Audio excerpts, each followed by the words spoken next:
The season of stillness. By the fall of 1838, Hollow's Reach had become a place not merely forgotten by time, but one that seemed to have forgotten time itself. The air no longer changed with the seasons it held, instead a constant thickness as if soaked with something unsaid. The fields surrounding the Hollingsworth property emitted a scent no rain could cleanse, something sour, but also sweet like milk left too long in a child's bowl. The low stone walls that once delineated ownership now resembled ribs of a great long-dead beast half swallowed by moss, bowed in on themselves, crumbling not from weather, but from memory.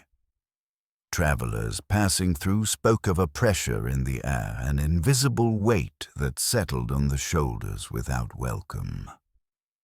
No birds called above the orchard. No deer ventured near the well. The land had been tilled, touched, and tended for 4 generations by a single family.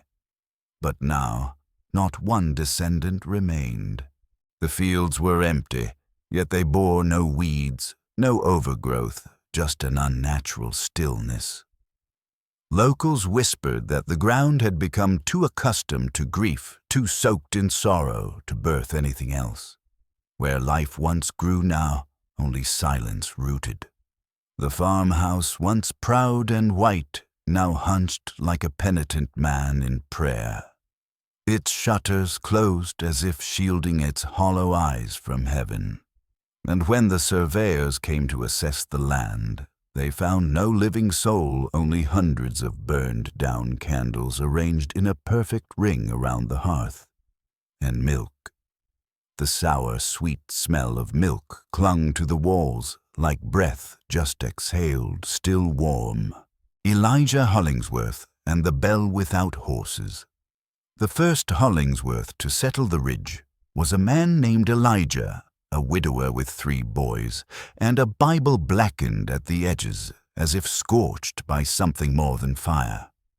He arrived in 1802 pulling a wooden wagon by hand with no horses to share the burden. From its side hung a rusted bell, and neighbors later recalled it, chiming every hour for 7 days after they arrived, echoing across the hills like a heartbeat marking some forgotten countdown. No one asked why. Elijah did not answer. He built the house himself with pine and stone, laying its foundation over a spring the locals had long avoided. They called it cursed, claiming its water birthed strange dreams and sickened livestock. Elijah disagreed. He said it was blessed, cleansed by prayer, and meant to protect. Each morning he poured its water over his sons' heads, baptizing them anew with trembling hands. But within the year the spring ran dry. What flowed after wasn't water. Those who dared drink from it reported dreams, animals walking upright mouths, sewn shut with reeds, and children crawling backward through wheat fields, whispering names that had never been spoken. Elijah offered no comfort. Revelation, he said, is for the chosen, not the curious.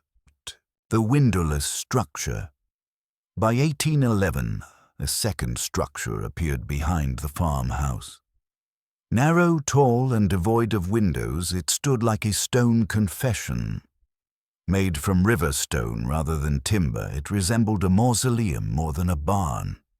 And though town folk called it a barn out of convenience, or perhaps cowardice, everyone knew better. It had one door padlocked from the outside. Only Elijah carried the key. On Sundays, he would lead his sons inside and not return until the moon was fully risen.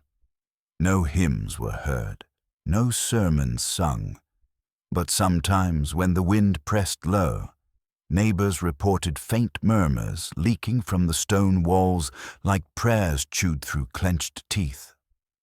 Once the sheriff asked Elijah about the building. The old man smiled a tired, unnatural smile.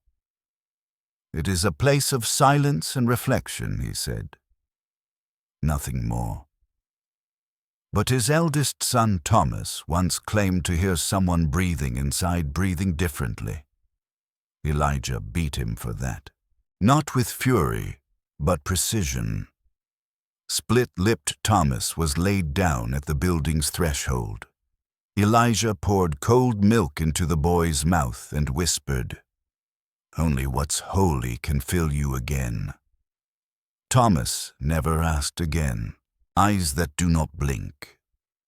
In 1816, a new figure arrived in Hollow's Reach, Reverend Ezekiel, Finch, soft-spoken, draped in grey linen with hands worn from Scripture and a voice that preferred parables to threats.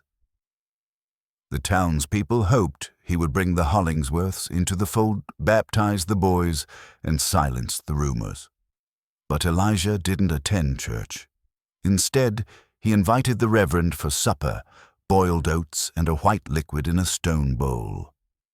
"Bless our private rights," Elijah asked. Ezekiel declined. He returned to town, pale-shaken and unwilling to speak of what he saw. All he ever said was this: "The children, their eyes don't blink, not even when you pour Scripture over them." 1 month later, Reverend Finch stopped preaching. He nailed his final sermon to the chapel door, 12 pages in perfect ink, despite his shaking hands. The title, "Only the Mouth Remembers." That winter he vanished. His boots were found beside the dried-up spring, the forgotten mother. Though no one recalled her name, stories always included the mother. Elijah's wife was said to have died en route to Hollow's Reach. Her body buried somewhere along the wooded road, though no grave was ever marked. Yet many in the village claimed to have seen a woman at dusk, standing still beneath the trees at the orchard's edge, veiled in black hands, clasped over her belly as if awaiting something. She never moved, never spoke. Children who asked about her were told by their mothers, "She's not a woman. She's what happens when you pray with your eyes open." And the children in their quiet wisdom never did. The fire that turned away. In the summer of 1823, a lightning storm crept across the western ridge like a predator. It split an ash tree clean down the middle near the edge of the Hollingsworth property. The fire that followed was merciless, licking the tall grass with 100 greedy fingers. Homes along the outer border of Hollow's Reach burned to their foundations, the sky choked with smoke, and children were carried screaming through the fields. But when the flames reached the Hollingsworth land, something unexplainable happened. The fire paused, then turned. Witnesses stood slack-jawed as the blaze curved neatly around the low stone walls surrounding the farmstead as if repelled. Even the dry wooden gate, sun-bleached and brittle, remained untouched. The sheriff called it a miracle. The town priest did not. "Unnatural," he whispered. Elijah said nothing. At dawn, he walked the perimeter of his land 3 times barefoot, scattering a fine white powder into the soil. He murmured to the ground in a language no one recognized, soft syllables like the memory of words. That afternoon, he placed 7 bowls of milk along the edge of the orchard. 1 for each day of creation, he explained. Nothing grew where those bowls sat. No grass, no weeds. Not even worms moved through the soil. Only silence and faint, child-sized impressions in the dirt, bare feet facing inward. Thomas trembles. By the time Thomas, Elijah's eldest, turned 28, the land had begun to reshape him. His voice, once deep and clear, thinned into something small, childlike, uncertain. His hands began to tremble without reason, like leaves shivering in wind no one else could feel. He developed a limp that no injury could explain. Surveyors passing through inquired about his condition, mistaking him for a simple man touched by sorrow. Thomas, standing in the shadow of the orchard, replied, "I'm hollowing out." When asked what he meant, he only smiled, the skin around his eyes crinkling with a knowledge too large for speech. Around this time, townspeople began finding strange parcels left at their doors, bundles of pale fabric tied with twine, each containing a lock of hair and a small square of wood etched with strange symbols or single numbers. No two were the same. No one saw who left them. A farmer who unwrapped one of the bundles discovered a small flat tooth inside, too smooth, too white, unmistakably human. He buried it beneath his porch and moved away within the week, his only words before departing. "Whatever they're doing up there, it's not farming, and it's not done yet." Abigail's ribbon. In the spring of 1835, Abigail Dawn disappeared. She was 7 years old, fond of singing to herself and her dolls, speaking to them like a miniature preacher guiding a silent congregation. One afternoon, while chasing a lost ribbon caught in the wind, she wandered too close to the Hollingsworth orchard. She did not return. Search parties found the ribbon snagged on a branch at the orchard's edge, but no sign of Abigail. Her footprints led in light and straight and did not return. Her name was carved into pews, whispered in chapel prayers, sewn into mourning shawls. Then, weeks later, her mother heard humming under the floorboards. When the boards were lifted, there was nothing beneath them but the smell of milk, strong, sudden, and impossible to ignore. Months passed before a note appeared nailed to the chapel door, written in a child's careful hand. "She's full now. You don't have to look anymore." The handwriting matched a letter Abigail had once written to Santa Claus, still pinned above her family's hearth. "The Orchard's Bend." By early 1836, the Hollingsworth name was no longer spoken in public without a gesture, either a quick sign of the cross or a spit into dirt. Children were warned to avoid the orchard, not out of fear, but reverence, the kind reserved for graveyards and altars too old to question. Something about the land had shifted. Locals said the trees had begun to lean inward, their branches arching toward the center like hands in prayer forming a closed circle. No animal stepped into it. No breeze stirred the leaves. One hunter claimed he saw a young man standing among the trees at dusk. The figure wore white robes, stained dark at the hem, and his face blank. There were no eyes. The hunter, struck by instinct, fired his rifle. The figure did not move. When he returned with others, there was nothing left but a half-melted candle standing where the man had been burning, but without flame. The midwife and the milk-blue child. Clara Bell.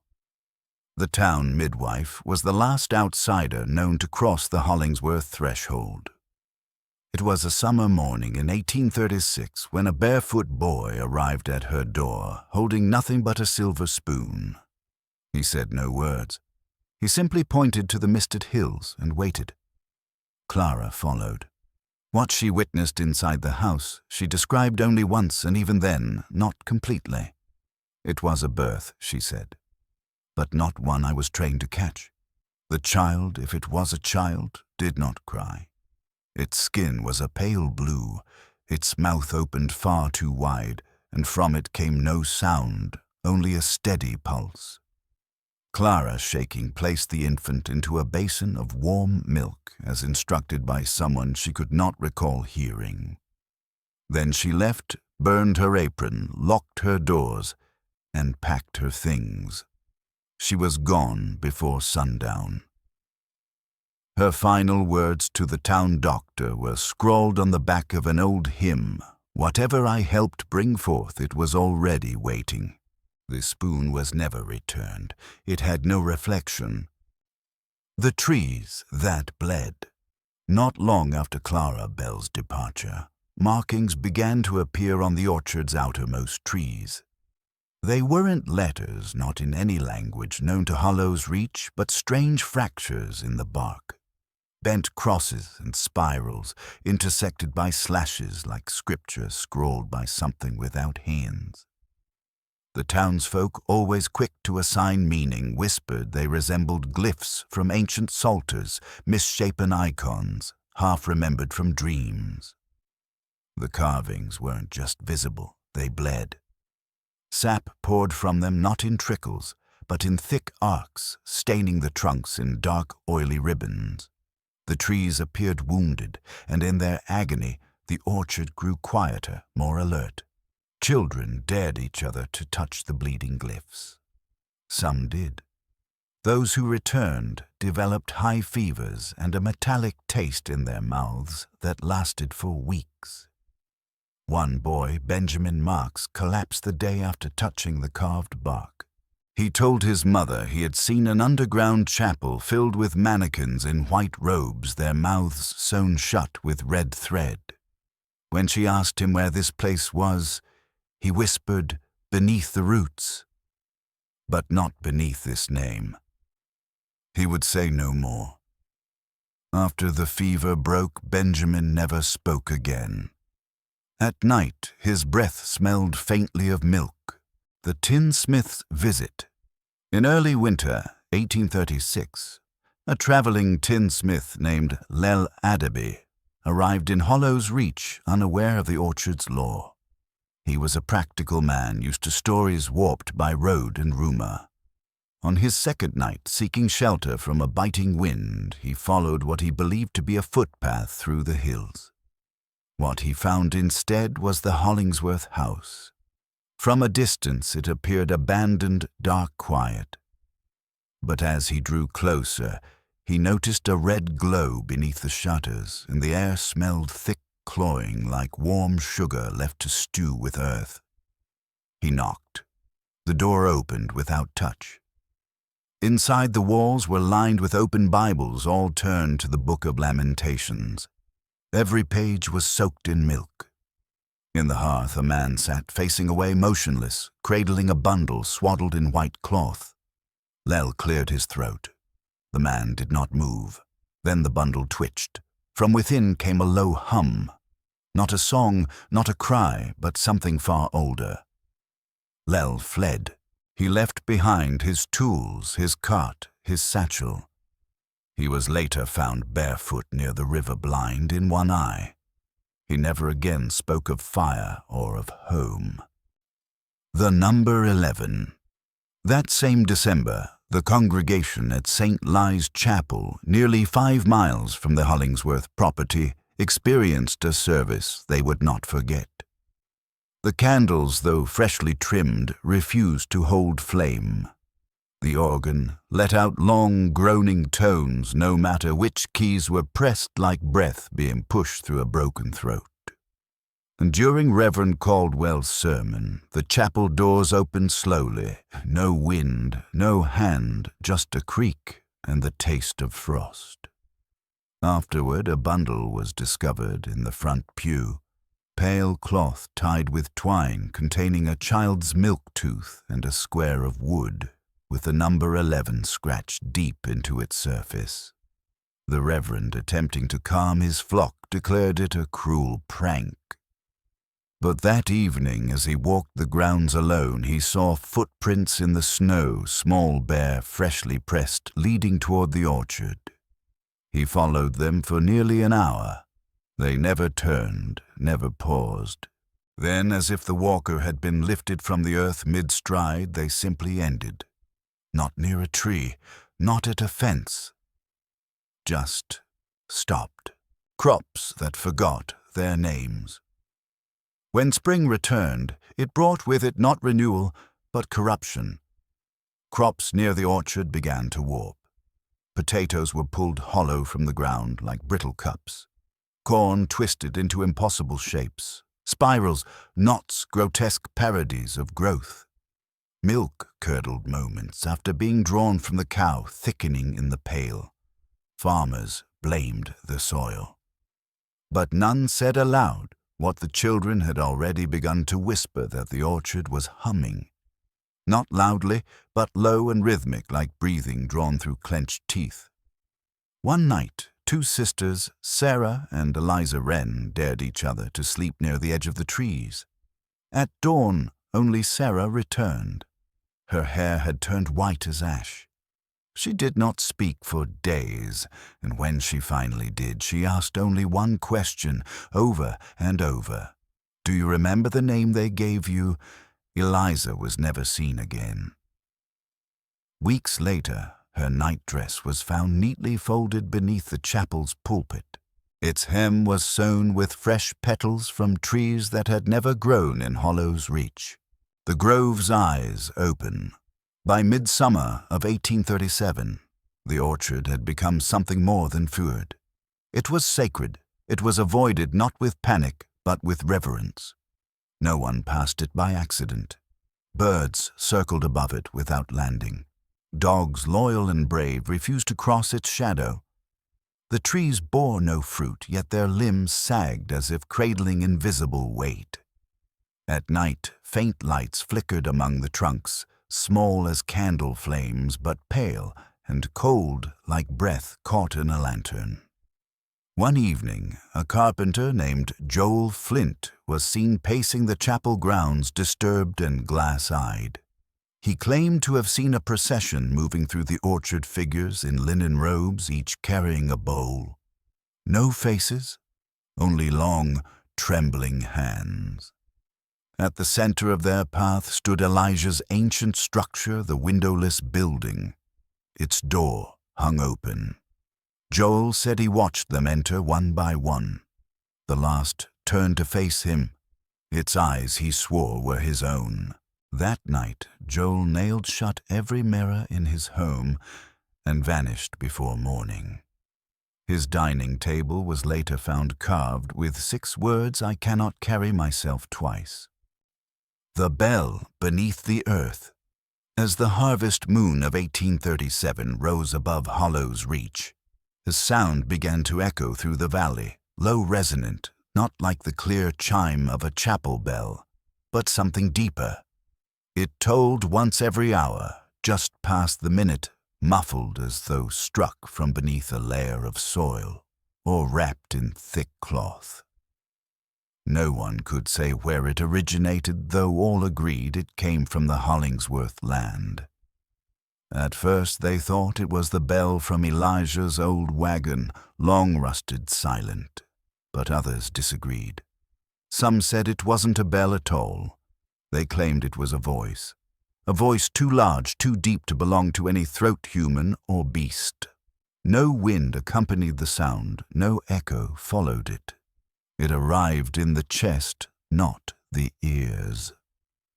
People began waking in the middle of the night with blood trickling from their noses. Infants stirred in their sleep, muttering phrases in dreams their young mouths should not yet have known how to form. One widow, bedridden for months, sat upright at 2:01 a.m. and whispered, "It's beneath the milk now." She died before the sun rose. Her tongue had turned a pale, pearlescent white. The town doctor refused to sign a cause of death. That autumn, a yellowed envelope appeared at the post station, sealed in wax, bearing no return address, only a crude drawing of a spoon. Inside was a single parchment page bearing the name Judah Hollingsworth, a name no one in Hollows Reach had ever recorded, followed by the sentence, "He remembers even what you forget." The postmaster, shaken, locked it away in a drawer. That night, scratching sounds echoed from the drawer's interior, slow, deliberate, like something shifting within. In the morning, the paper was gone, but its wet imprint remained soaked into the grain of the drawer's wood. The postmaster resigned before sundown. "Let ghosts deliver their own," he said. The Schoolhouse Psalms. The county schoolhouse had stood for decades just beyond the reach of the Hollingsworth property.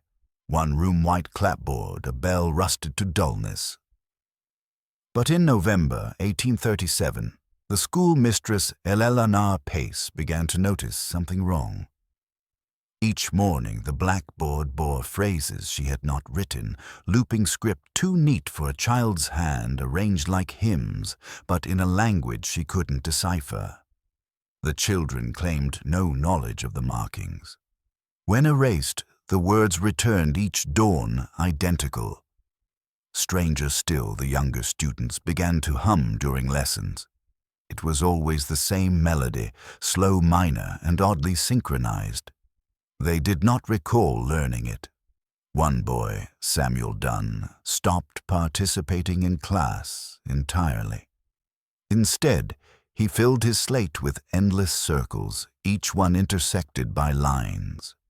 When asked what they meant, he replied softly, "That's where the mouths go when they don't need teeth." He smiled as he said it, then went back to drawing. Eleanor sent the children home early for the winter break and never returned to her post. Her sister later found her journal hidden in the rafters. Every page after her final school day was blank, except the last, which bore a single phrase written faintly in the bottom corner. "Not all milk comes from cows." The orchard breathes. As winter crept in, the orchard began to change. Not grow, not decay, but breathe. Its edges softened in the moonlight, its bark peeling back like curled skin, to reveal an inner layer that pulsed faintly as if alive. The townspeople no longer spoke of the Hollingsworths as a family. They had become something else, an atmosphere, a season. Farmers said the fields gone full Hollingsworth when their soil refused to yield. That December, a parish deacon named Jonathan Meyer made the journey up the ridge alone. He carried salt in his pockets, verses on his lips, and the misguided hope that Scripture might cleanse the orchard. He returned barefoot before dawn. His palms were blistered with the shape of open eyes, one on each hand, symmetrical. He refused to step inside the church again. Instead, he spent the next 12 years walking the town's outer boundary, tracing invisible lines with his fingers, muttering to the wind. They kept her warm too long. No one ever asked who she was. But every Christmas Eve thereafter, a single white glove appeared on the chapel's back door, always wet, always warm, and never frozen even in snow. The preacher and the candles. In the final weeks before the thaw of 1838, a gaunt preacher named Brother Asa Grimley arrived in Hollow's Reach. He claimed he had been summoned north by a dream of milk and mouths. His breath smelled of ashes, and his prayers carried the scent of fire. No one greeted him, but he stayed. He preached not to crowds, but to the land, muttering beneath his breath while standing at the chapel gate. When he learned of the Hollingsworth orchard, he requested an audience. No one offered to guide him. So he went alone. 3 days passed. When he returned, he was soaked to the bone but clean. His clothes bore no mud, no stain. He set up camp on the town's edge and lit 13 candles each night in a perfect circle. He recited names that no one recognized. On the 14th night, the candles would not catch. The flames sputtered, then died. Grimly packed his things before dawn. He left behind his hymnal, its pages hollowed out. Inside sat a wooden spoon, still warm, heavy as bone. That same week, snow fell across Hollow's Reach, but not a flake touched the orchard. Its ground remained soft, its branches dry, its silence unchanged. Abigail's gown. The night after Grimley's departure, the bell at St. Ly's Chapel rang 13 times just after midnight. No hand had touched the rope. In the morning, the door stood open, revealing the altar, laid with care. At its center was a baptismal gown, still damp-folded, precisely stitched with the initials A.H. The townspeople gasped. Those were the initials of Abigail Hollingsworth, Elijah's long-dead wife, whose name had not been uttered in years. The parish priest wept uncontrollably, though he could not say why. He closed the chapel for a week. When he returned to reopen it, he found the floorboards beneath the altar warped and lifting. Beneath them were 13 spoons. Each bore a child's name, some already buried in the parish cemetery, others not yet born. The priest did not bless them. He wrapped them in linen and placed them in a box. That box was never found again. The taste of metal. By the end of March 1838, the very air of Hollows Reach began to taste different, thick with a weight that clung to the lungs and coated the tongue like iron. It wasn't a stench, not quite. It was memory turned metallic. Breathing it felt like drinking something meant to stay buried. Farmers complained their tools rusted overnight, even indoors. Wells ran cloudy. The milk from cows just calved turned gray in the pail within minutes. Nothing stayed pure. And then came the infants. Those born during those weeks arrived in silence, not wailing, not gasping, but humming.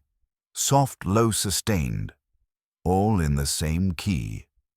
One midwife reported a baby who smiled before it breathed as though it had recognized something, some ancient face, some long-forgotten name. When it finally did inhale, it exhaled a note, not a cry. The midwife fainted. She never delivered again. Rumors passed swiftly. Households began placing bowls of salt water by their doors at night. Some whispered old names over the surface, names that hadn't been spoken in generations, or that had never belonged to the living. One morning, a man named Ellis Croyne woke to find every mirror in his house smeared with a chalky white substance. At the center of each mirror, drawn in a single fingertip stroke, was one word: return. That same day, Ellis left town. No coat, no shoes. Just walked out humming a lullaby that no one could identify and everyone somehow remembered.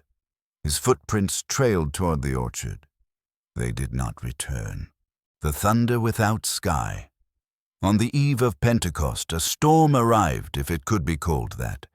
It had no wind, no thunderheads, just spiraling black clouds that hovered motionless above Hollows Reach, as if spun not by nature, but by some breathless will. Lightning bloomed upward from the ground, not down from the heavens, forming white branches that twisted silently into the air, vanishing with no smoke, no scorch marks, no trace. The townspeople gathered at St. Ly's Chapel, huddled together, more from instinct than faith. No prayers were spoken aloud. Words seemed too brittle, too easily shattered by the weight of whatever loomed. Even children too young to understand dread clung to their mothers with the wide-eyed silence of the newly marked. The windows of the chapel sweated, though the air inside remained cold and dry. At the stroke of midnight, all candles were extinguished at once. No wind, no gesture, just sudden darkness. From beneath the floorboards came a sound, not voices, not steps, something slower, a wet dragging motion as though something long buried was being pulled through thick mud. Then chanting, faint, breathy, childlike wrong. The notes fell out of rhythm, the pitch was crooked. The Reverend collapsed to his knees, whispering a fractured version of the Nicene Creed in Latin that didn't quite match Scripture. His voice cracked, his lips bled. No one touched him. When dawn came, no one spoke. The doors were opened to reveal the churchyard dotted with 13 white cloths, each folded with the precision of ceremony. Inside every cloth, a wooden spoon and a lock of hair. No family could say who had been taken, yet every home found at least one photograph missing from their walls. The portraits had been there the night before, but now empty frames, names forgotten. The town had not just lost children, it had lost record of their names. Something was beginning, or rather something was ready, and it had been ready for a long, long time. The milk bowls return. By the first Sunday of April 1838, silence in Hollow's Reach had begun to behave differently. It no longer arrived like weather or accident. It clung. It pressed into walls, seeped beneath floorboards, coiled between the teeth of children whose lullabies had turned to hums. Mothers no longer told bedtime stories not out of fear, but because the words would not come. Their mouths forgot the shapes of tales. The orchard, once a boundary of dread, had shifted into something fuller, something sentient. It did not need to reach out anymore. The town had begun leaning in. That morning, every home in Hollow's Reach woke to find a single white bowl on its porch. Each was filled precisely to the rim with warm milk. The bowls were not matching, not store-bought, not borrowed. They came in all shapes, cracked ceramic stoneware, bone china, even one carved from wood. No note accompanied them.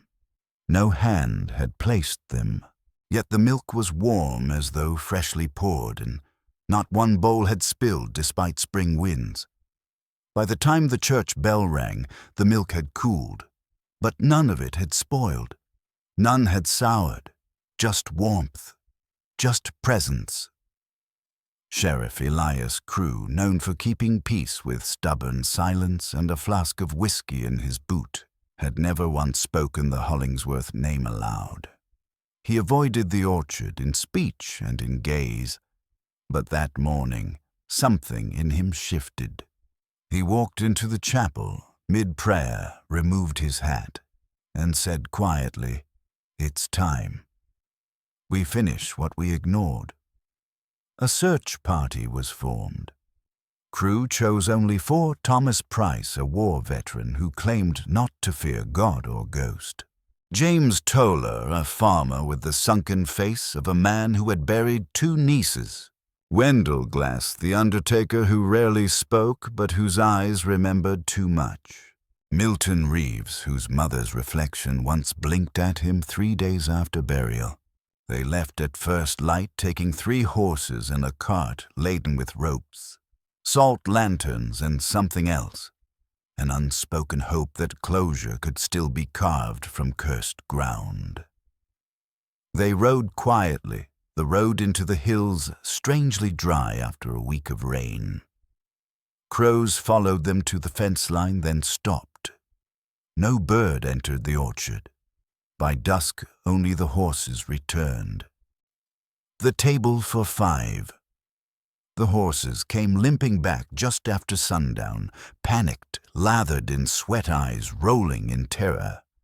One bore a blood-stained saddle, another dragged an empty halter behind it, the rope frayed and twitching like a tail. The third returned unmarked except for a single object tied to its mane, a small wooden spoon. It was fastened with a strand of braided white hair. The spoon was warm to the touch. No one spoke. The town gathered in the square in silence, children clinging to their parents' sides. No one asked what happened. No one demanded search parties. They already knew. Whatever the orchard had claimed, it had chosen. Whatever the town had offered, it had been received. That night the sheriff's wife, May, claimed she saw Elias Crewe standing at the orchard's edge. His boots were gone. His shirt was torn open at the chest. His hands were cupped lifted as if holding something invisible for a congregation no one else could see. She did not call to him. She did not move. Behind her in their home, every mirror had clouded with a white film. It could not be wiped away. In its reflection, May did not see herself. She saw a table set for 5. 5 bowls, all steaming, all full. The following Sunday arrived like a whisper. No bell rang, no hymns were lifted. The pews of St. Lies were half filled, but the atmosphere was not that of worship, it was mourning without acknowledgement. The 5 men who entered the orchard's shadow were not listed as dead. Their names were not spoken in prayer, they were simply omitted. After the service, the elder clergy gathered behind the pulpit. They unrolled old maps, whispered over weathered scripture, and pulled out a sealed scroll thought lost tucked inside a locked box behind the altar. But no voice spoke with certainty. Only desperation. Young Elias Drew, barely 20 and recently ordained, stood. "I'll carry the prayer bowl," he said. "Salted milk, blessed by the font. I'll leave it at the edge."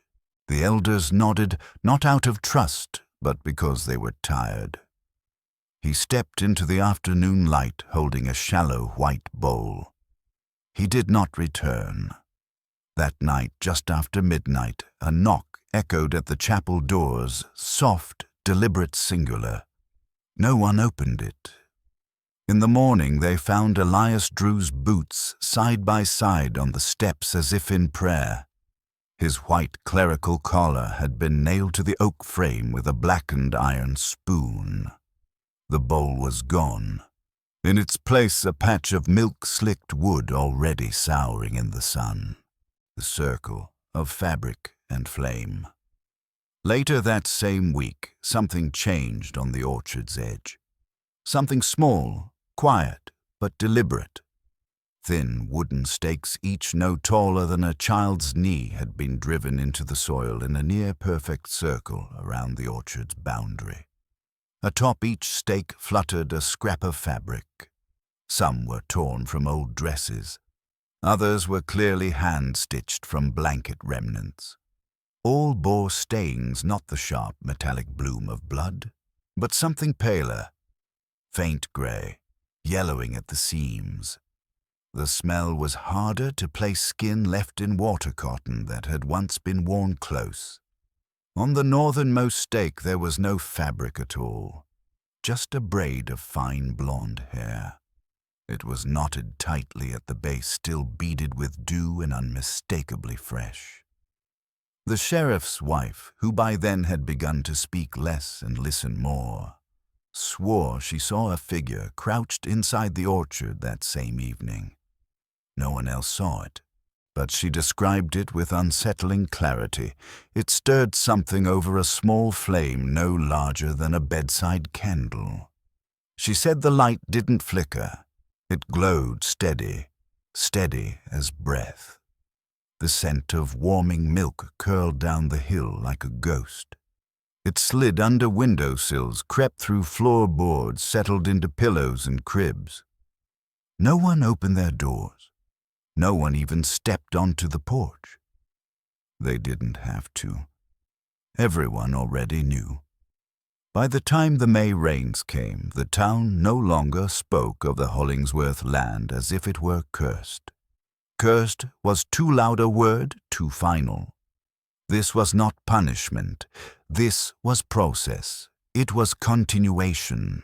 A ritual that didn't need belief to persist. It fed not on fear, but on the forgetfulness that followed it. Birth records began disappearing from the chapel ledgers. The bell above the schoolhouse rang on Saturdays now. One child, barely 5, began responding to a name that wasn't hers. Her mother called her Anna. She wept and screamed until her father stopped saying it. "My name is Ruth," she whispered. Not the first Ruth, the next one. She sang lullabies no one had taught her. always in threes. 3 notes, 3 verses, 3 soft breaths between, the judge and the spoon. It was around then that Chester Gable, a former circuit judge who had retired quietly to Hollows Reach years prior, began digging in his backyard. He did not tell his wife.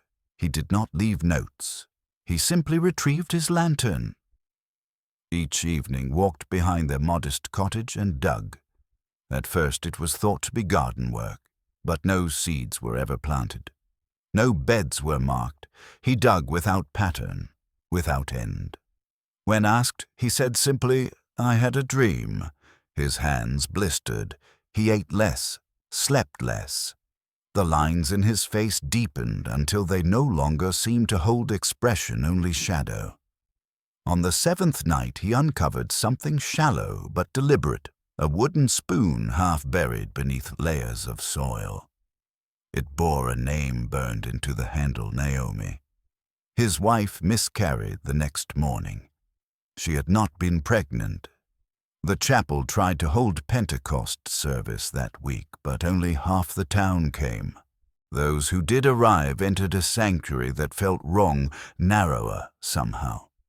As if the walls had leaned inward, as if the air had thickened with the scent of cloth left to mildew in a drawer.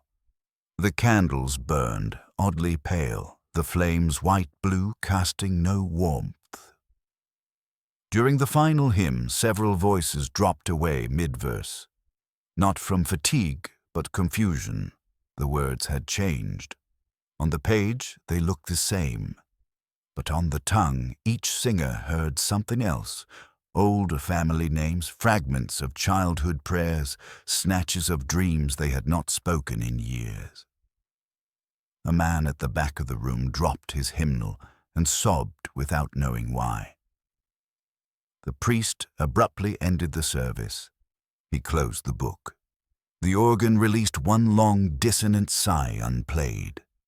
That night someone found the chapel's crucifix inverted, but not turned. Regrown.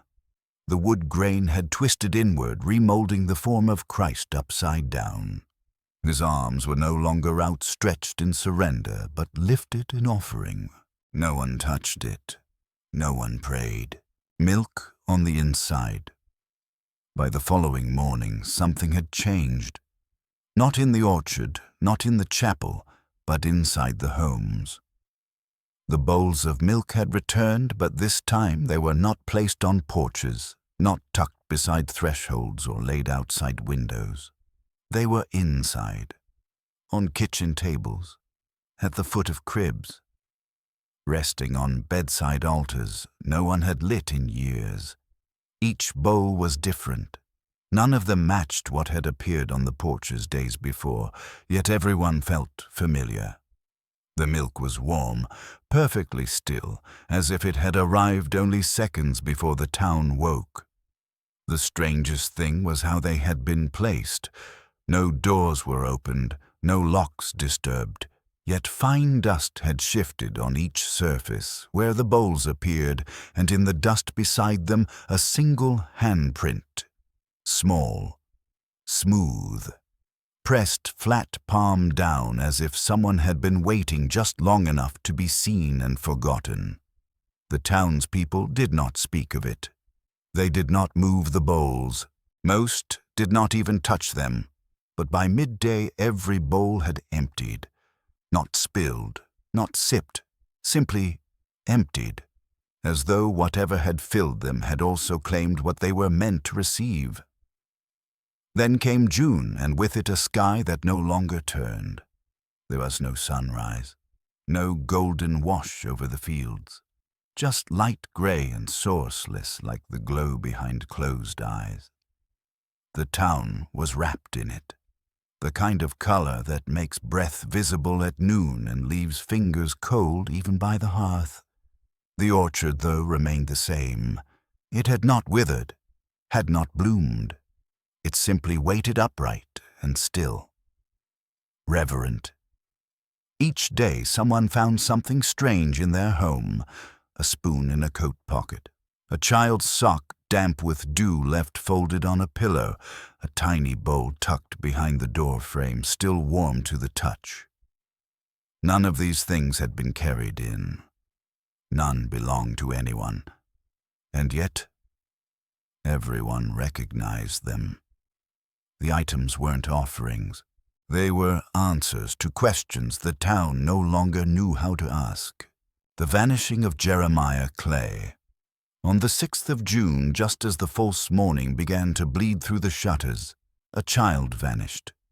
His name was Jeremiah Clay. He was 6 years old, quiet, thin, prone to sleepwalking. His parent had long since added extra latches to his bedroom door, locked windows from the inside, placed bells at the foot of his bed.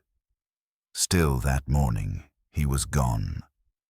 The room was undisturbed. His blanket remained folded at his feet. His pillow was smooth. No footprints, no open door. The latch remained bolted, the window sealed. There was no way out, and yet he was no longer there. What they did find resting in the cold ashes of the hearth was a bowl of milk. It steamed slightly in the dim light. Floating in its center was a strip of linen frayed at the edge, stitched with small hand letters. E.H. Esther Jeremiah's mother recognized the initials instantly. The fabric had belonged to her grandmother, a baptismal cloth. It had been buried with her, sewn into the lining of her funeral gown as a final grace. And yet here it was damp and pale afloat in milk, as if freshly dipped. Esther fell to her knees. She did not weep. She simply rocked forward slowly, her lips moving without sound. That night, the bell at St. Ly's Chapel rang 3 times. No one had touched the rope. When the priest entered the sanctuary the next morning, the air was heavy, not with incense, but with warmth. The walls sweated. The pews breathed. Above the altar, the crucifix, already regrown in unnatural form, had begun to drip. Not with water, not with blood, but with milk. Thick, sweet, slow. It pooled on the linen beneath the figure's nailed feet, blooming in pale rings like a flower turned inside out. The priest said nothing. He simply folded the cloth into a wooden box, closed the lid, and whispered, "It begins with bowls. It ends with mouths, the knock, and the breath." At midnight on the 7th night of June, a sound moved through Hollow's Reach like a breeze made of bone, gentle, almost tender, but wrong. It was not thunder, not footsteps. It was a knock. 13 of them, one on each of 13 doors. Each knock was soft, singular, and when the residents of those homes opened their doors, some brave, some foolish, most trembling, they found nothing waiting. Not wind, not shadow, not flame. Only the impression of something that had just stepped back. Pressed into the dirt outside each threshold were bare footprints. Small, human, perfectly shaped, but facing away from the house as though someone had stood, listened, and then turned satisfied. No one followed the prints. No one called out. Those who had been knocked upon simply closed their doors and did not sleep. For the rest of the night, the wind carried the scent of warmed milk and damp stone, the same scent that had followed them in dreams for months. But this time it lingered in the floorboards, in the pillows, in the folds of clothes not yet worn. The orchard did not glow. It breathed, and the town, already softened by months of forgetting, began to shape itself in response. Clocks faltered. Some ran slow, others too fast. Still others ticked erratically like hearts caught between beats. Time in Hollow's Reach was no longer tethered. It drifted like ash, caught in a swirl of unseen air. The sky brightened, but it did not clear. The birds long gone did not return. And then Thalia Bren was found kneeling in the orchard. Thalia, and the spiral of stones. Thalia Bren had been the chapel record keeper for 18 years. She had never missed a Sunday service, never misspelled a name in the baptismal book, never failed to update a grave ledger before dusk. But on the 9th morning of June, she was found kneeling in the center of the orchard at first light. She was barefoot, her nightdress soaked with dew. Her lips were moving in rhythm, though no sound escaped them. In her cupped hands rested 13 small stones, smooth pale, arranged in a perfect spiral. No one had placed them there. No one else had seen her leave her home. Her front door remained bolted from the inside. Yet there she was. When the townsfolk carried her back, she left a perfect trail of damp footprints, each pressed inward as if she had walked out of herself, and then back in again. She said only one thing, over and over. Did I do the welcoming right? No one answered her. Inside the chapel, something had begun to rot. The scent wasn't sharp like decay, nor thick like mold. It was sweet, disturbingly so. Like milk forgotten in a warm room, it clung to the rafters, to hymnals, to lungs. At night during prayers, footsteps were heard on the roof, deliberate, slow, circling. But when checked, nothing remained except a thin trail of white ash leading to the steeple's edge. Hanging from the chapel bell's pull rope, a single wooden spoon. It swung in the still air. No one had touched it. No one rang the bell that Sunday. They simply gathered. They stood. They left before dusk. That evening the sky grew darker than it had in months. Not with cloud, but with the kind of absence that makes stars tremble. And then at the hour when children are meant to sleep, every infant in Hollow's Reach woke up at once. 13 cries. From 13 homes. Not screams, not wails, but identical notes pitched the same, carried the same, sustained the same. Mothers gathered their children, rocked them in arms grown hollow from fear. But the children would not settle, not until a bowl of milk was placed at their feet. When the last child quieted, every bowl was empty. No spills, no milk stains. Just clean porcelain still warm. The little losses. In the days that followed the 13 simultaneous cries, each of the children who had woken that night began to change. Not visibly, not dramatically, but in quiet, almost unnoticeable ways that only a parent might recognize. And even then, only if they still believed that something unnatural was happening. Each child lost something, not their lives, not their limbs, but something small, a fingernail peeled clean without blood, a first tooth not loose but gone, a single strand of hair left on a pillow in the shape of a spiral. Some mothers found scraps of torn nightgown under the crib threads woven together in patterns they didn't recognize. Fathers, silent and stern, began digging shallow holes in the yard at night. Not graves, not for planting, just impressions in the soil, 13 each, all facing east, all facing the orchard. No one spoke of it openly, not because they didn't know what was happening, but because it no longer felt useful to speak of anything at all. Language was becoming brittle. Memory too soft, and still the orchard remained. The trees bore no leaves, no fruit, no blossoms, and yet their branches bent under a weight unseen, a pressure like breath caught before the exhale. The grass beneath the orchard did not grow. It did not die. It simply waited. Inside homes the rhythm continued. Milk bowls appeared on mantels, on stairs, in closets, always full, always warm, and always empty by morning. The mothers began pinning amulets of ash and salt to their children's blankets. The fathers said nothing. Their hands were coated in soil, their eyes ringed with sleep. They no longer dreamed. Or rather, they did, but the dreams were not their own. One father caught his son sleepwalking into the kitchen and placing a spoon beneath the table.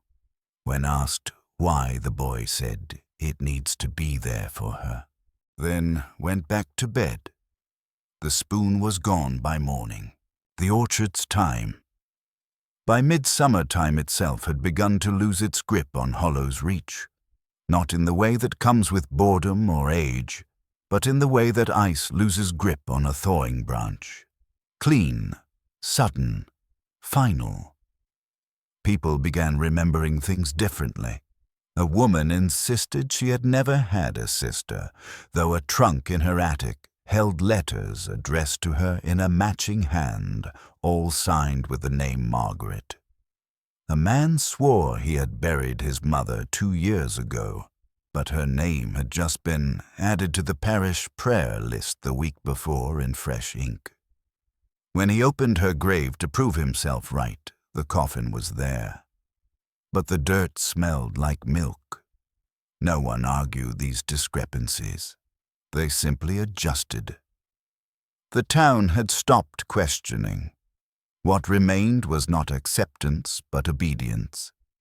Even the town's calendar no longer made sense. The same date would appear twice in a row. Some claimed that Pentecost had come 3 times already that year. Others said it had never come at all. The memories bent themselves around the orchard's silence. Young Caleb Toller was found kneeling in the chapel garden one evening facing the orchard. His eyes were rolled back, his mouth filled with soil. He trembled not from seizure, but from a kind of reverence no child should know. When he awoke 2 days later, he spoke a single sentence: "I saw the other spoons." When asked how many or where they were, he would not answer. Instead, he began drawing on the chapel floor each night a circle of 13 dots surrounded by a larger, open mouth. And within that mouth, one small, unmarked bowl. The Reverend, watching from a distance, wept without blinking. The bowl was always drawn in the same place near the altar, facing east, facing the orchard. And each morning it was gone, as if the chapel itself had swallowed it. The town had not lost its children, not yet. But it had begun preparing the table, the white night. It arrived without warning and without sound. At dusk, the sky above Hollow's Reach turned white, not pale, not overcast, but white, like stretched linen, like bone polished smooth. No moon, no stars, no movement. A single veil draped over the heavens, glowing faintly but offering no warmth. It did not dim the town. It erased it. From that moment until dawn, no one slept. Not even the animals stirred. Dogs lay with their eyes open, ears twitching. Horses pressed against stall walls and refused feed. Infants, so easily lulled by milk or lullabies, stared into corners as though someone waited there. And then came the knock. Not at the door, from inside the walls. One knock, singular, in every home. It echoed soft and deliberate from beneath the plaster inside the boards, as though the house itself had decided to announce the presence of something no longer hidden. No one answered. No one needed to. In the morning, every window in Hollow's Reach bore the same mark, a single open palm pressed perfectly into the condensation on the glass. It hadn't been drawn or smeared. It had formed from within, from breath. When the sun rose, though no color shifted, the townspeople found new stakes driven into the orchard's southern edge. 13 again, but this time no fabric, no braid of hair. Only teeth, milk teeth, one on each stake, polished, balanced delicately like pearls on bone. And beneath them, a message. Not carved, not inked. Impressed into the soil as if whispered directly into the earth, he remembers even what we bury. No one asked what year it was anymore. No one kept records. The orchard did not need time. It had begun keeping its own. The silence that bows. By the first chill of October 1838, Hollow's Reach had grown quiet in a way that could not be broken by sermons or bells. It was not a death, it was not an abandonment. It was a hush, the kind that settles over a congregation too afraid to pray. The routines continued, bread-baked chimneys, smoked hands worked. But the gestures had changed. They were not acts of life, but reenactments, like a body relearning muscle memory it never wanted. Children were fed without being spoken to. Mothers no longer hummed. Prayers were whispered without names. No one lit candles after sundown unless a bowl had already appeared on the table. And still across every doorstep the bowls were kept upright and clean, even when unused, even when ignored. No one dared discard them. Some households arranged them in neat rows along mantels or beside cribs like icons. The orchard had not moved. Its roots had not stretched past the wall, but the town had shifted its center around it the way a body learns to live around a splinter too deep to remove, favoring one side, flinching in sleep, waking with the sense that something had pierced long ago and simply stayed. No one knew who lived on the Hollingsworth property anymore, if they were people or echoes, if they were bones or breath. No one saw them. But the trees bore strips of cloth, now weather-stained white and all tied at the same height. They did not flutter in the wind. They did not move at all. They hung like tongues behind closed teeth. Sometimes at dusk a shimmer of pale light flickered behind the orchard's branches. Not fire, not lamp, just a presence like breath caught in a jar. No one followed it. That month a child was born. Her name was Mercy. She did not cry. Here are the next two expanded sections. Sections 35 and 36, each approximately 600 words, bringing us deeper into the endgame of Hollow's Reach as Mercy is born, and the town's rituals begin completing themselves without instruction. The child called Mercy. She was born on a gray October morning, her arrival almost unnoticed, except for the fact that nothing else happened that day. No birds crossed the sky, no wind moved the hanging cloths. Even the orchard, ever so still, seemed to pause in a new kind of breath, the kind you hold when waiting for something sacred to arrive. Her mother, Miriam Dawn, had delivered quietly in the corner of her own bedroom. There had been no scream, no sweat-soaked panic. Just a slow rhythm of breath of hands gripping the bed frame of a child sliding into the world with a silence that stunned the midwife into stillness. The baby opened her mouth, but no cry came, only a low, sustained hum. Even in sleep she did not stop. The sound was not loud, not mournful. It was the tone of something remembered across lifetimes, something sung before words existed, something deeper than lullaby. Miriam named her Mercy, not by decision, but by instinct. The name spilled from her lips before the midwife could even ask. She had no idea why she said it. She only knew it was true. The midwife hands, shaking, reached for the bowl of salt water drawn from the old chapel well, though it hadn't reflected light in over 6 months. She dipped her fingers and traced a cross on the baby's forehead. As the water touched Mercy's skin, it turned white, not glowing, just white, like milk. For a single breath, the bowl itself glowed, then stilled. The water cleared. They placed the bowl at the chapel's altar. No one moved it again. No one touched it. It never emptied. It never spoiled. And Mercy, she would not look in mirrors. She would not blink. But whenever the wind changed direction, she smiled. The refusal of flame. Within a week of Mercy's birth, the town changed again, not in shape, but in temperature. Heat itself began to behave strangely. Candles no longer held flame after dusk. Wicks burned bright for a single moment, then hissed out as if smothered by invisible breath. Oil lamps flickered blue before choking into darkness. Hearths took longer to catch, and when they did, they warmed no more than a dying breath.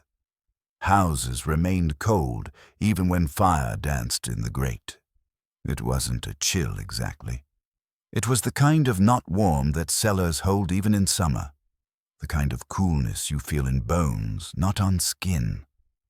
People began placing their hands against the walls, checking for breath, not air, but presence.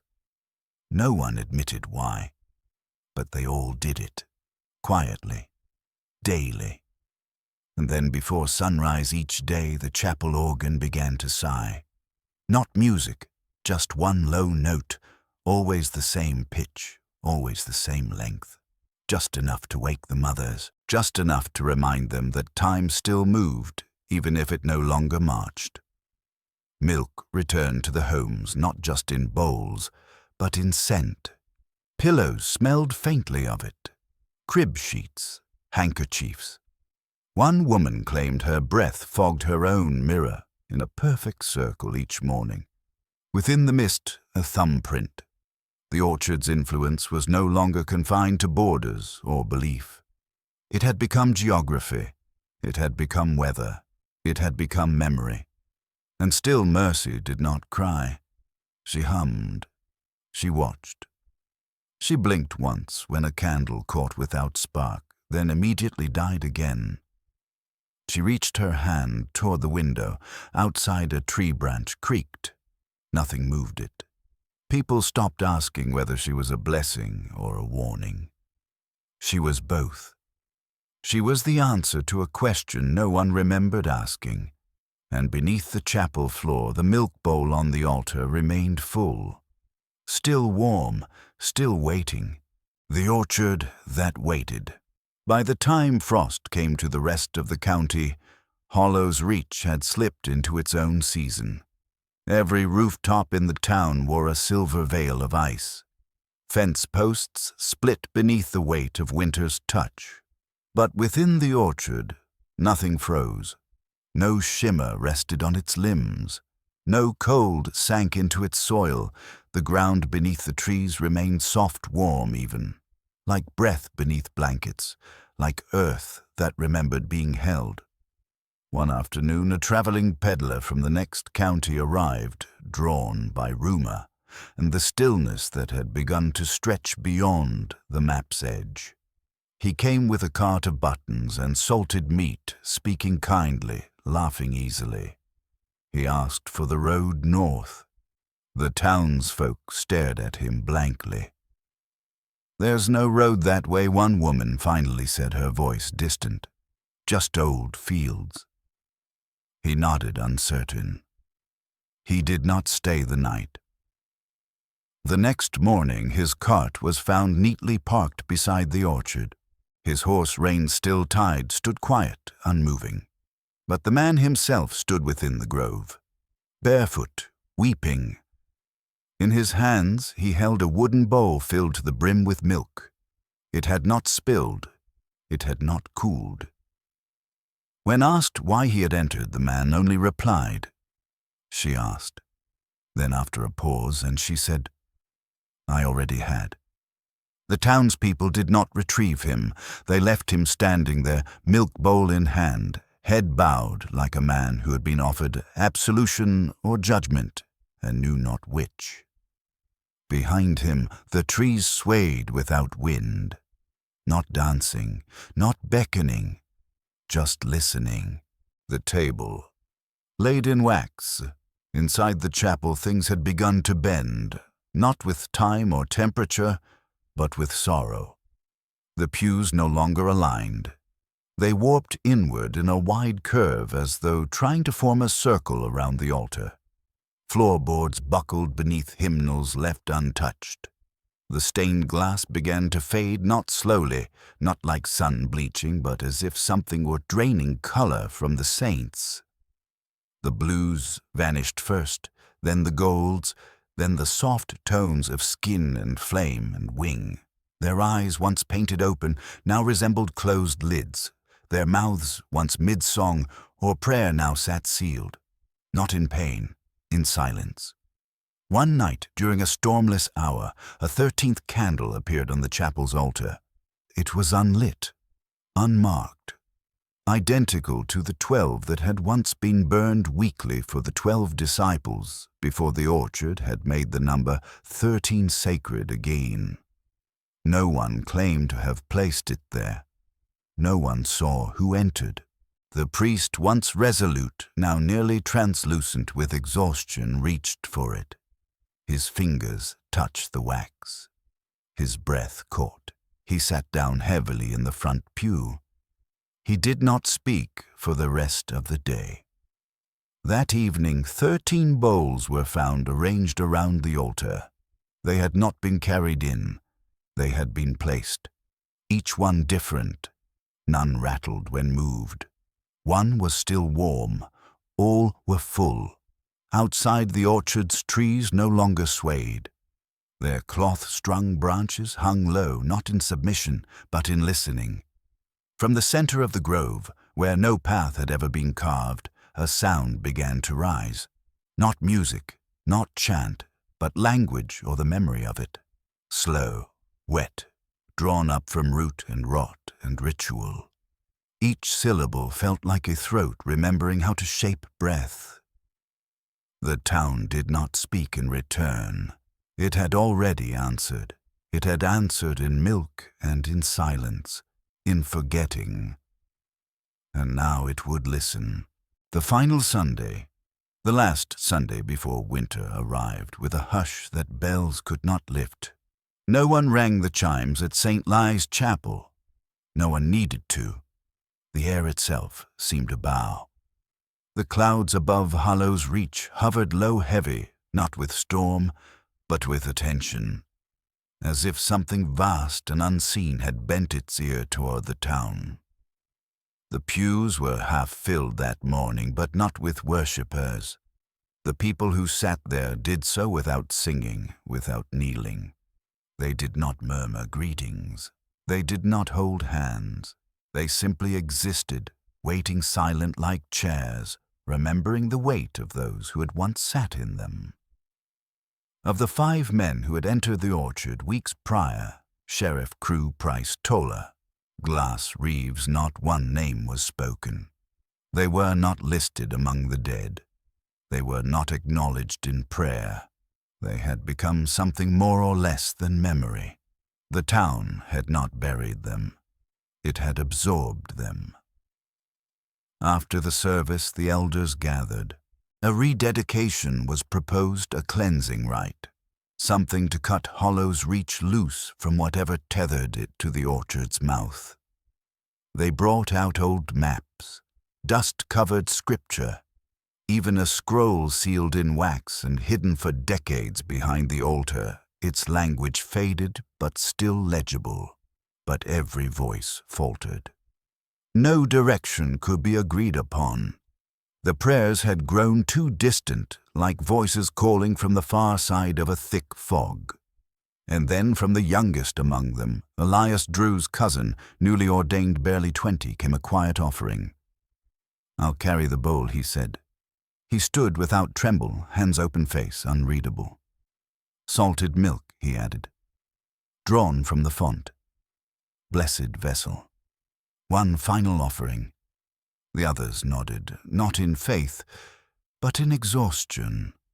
He stepped into the afternoon sun, holding the bowl like a chalice. He never returned.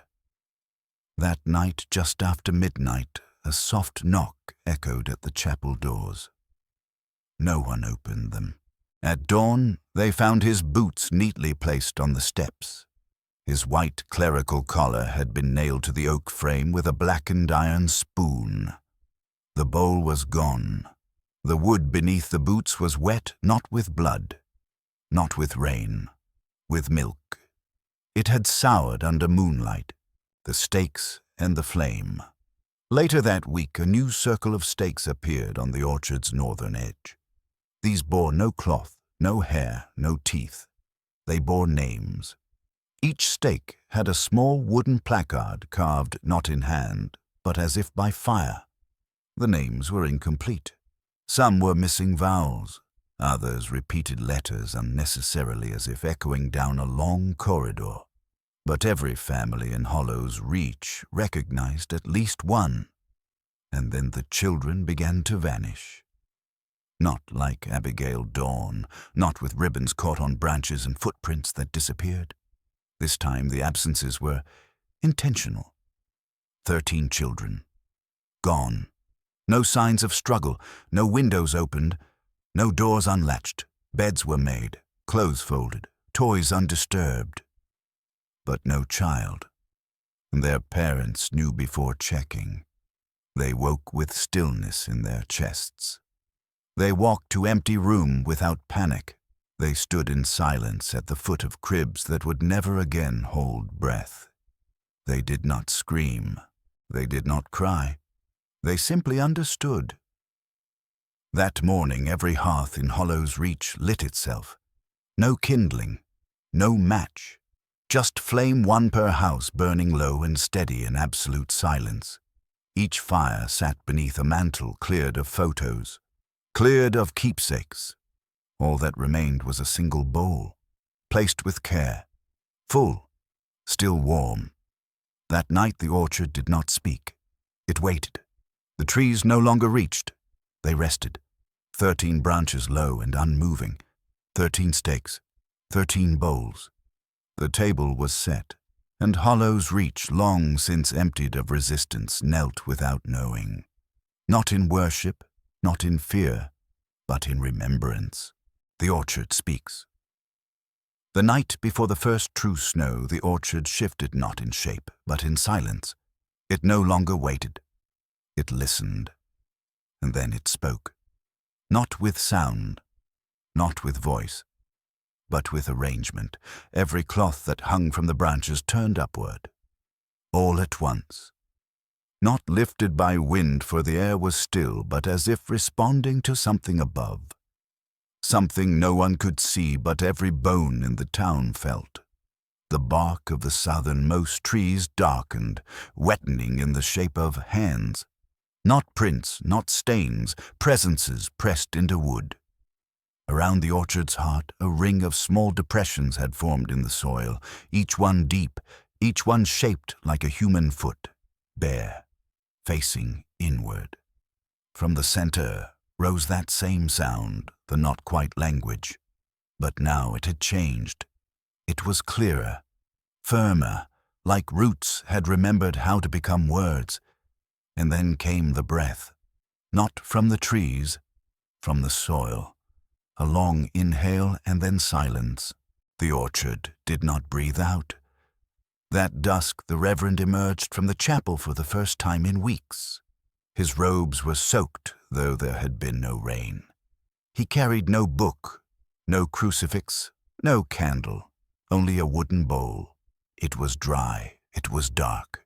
It bore a single word carved into its side, not in English, not in Latin. A shape more than a name, something between prayer and command. He walked to the first tree and sat beside it. He did not tremble. He did not sing. He simply placed the bowl at his feet and wept, not with sound, but with stillness. Behind him the chapel windows pulsed once with pale light, then darkened. No one followed. No one called him back. The orchard had spoken, and Hollows Reach had listened. The memory that remains. The next morning, everything had changed, but nothing had moved. Birth records were found rewritten, not replaced, not altered. Rewritten as if the ink had shifted itself in the night. Samuel became Simeon. Ruth was now Ruther. Esther became Astra. Slight changes, but enough. Enough to feel the difference like a seam moved slightly out of line. The paper was still damp, not with water, but with freshness, as though the words had only just now remembered themselves correctly.